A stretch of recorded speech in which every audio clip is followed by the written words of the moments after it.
गुरु ब्रह्मा गुरु विष्णु गुरुदेवो महेश्वर गुरु साक्षात् परम ब्रह्म तस्मै श्री गुरवे नमः। जय जगन्नाथ दर्शक बंधु, जय गुरुदेव। मु पंडित सूर्यनारायण पंडा आपण मानकु स्वागत करुच्ची धर्मज्ञान टीवी यूट्यूब चैनल प्रस्तुत ज्योतिष शिक्षा भित्तिक कार्यक्रम एवं ज्योतिष भित्तिक कार्यक्रम ज्योतिषवाणी। आज ए कार्यक्रम माध्यम दर्शक बंधु आमे आलोचना करिबा समस्ते कहंती आजिर पंचांग कोन। प्रकृत में पंचांग काहाकु कुहा जाए, केउ पांचटी अंग ज्योतिष शास्त्र मध्यरु आसिले पंचांग प्रस्तुत हुए। कारण समस्ते प्रत्येक दिन डेली पंचांग जानिबा पई चेष्टा करते।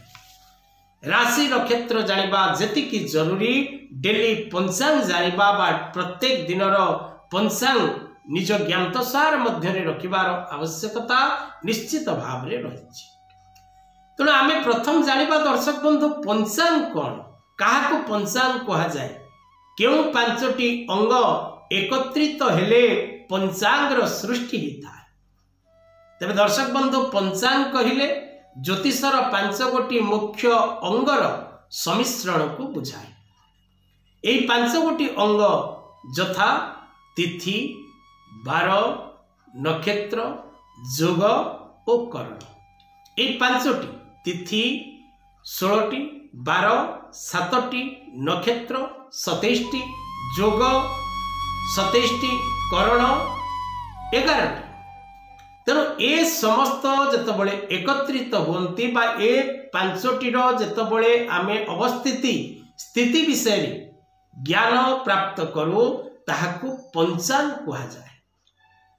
तेणु पंचांग रे आपणकर 16 गोटी तिथि, 7 गोटी 12, 27 गोटी नक्षत्र, 27 गोटी जोग, 11 करण ए समस्त एकत्रित जेतबळे जन्म कुंडली रे होंती तेबे पंचांग प्रस्तुत हुए।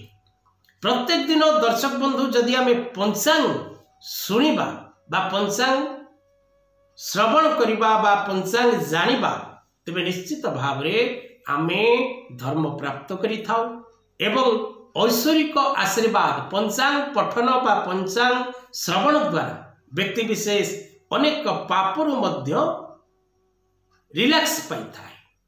व्यक्ति विशेष जदि कौनसी प्रकार पंचांग पांजी श्रवण जेतबळे फाल्गुन मासरे भगवान जेतबळे मेलन रे थांती बा भगवान जेतबळे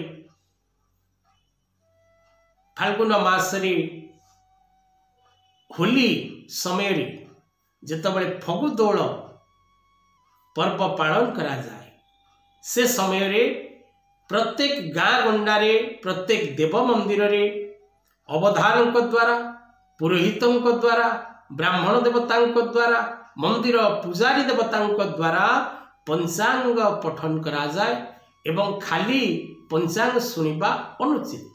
आपण इंटरनेट माध्यम रे पंचांग सेमती सुनी पारिबे, किंतु जदि कौनसी पंडित द्वारा आपण पंजिका पठन करांती तेबे पंडित को आपण को किसी अर्थ दान करिबार आवश्यकता रही। कारण विशेष करी दर्शक बंधु झियो घर को, कौनसी देव मंदिर को, कौनसी मित्र गृह को, कौनसी गुरु आश्रम को कदापि आपण खाली हाथ रे जीवा अनुचित।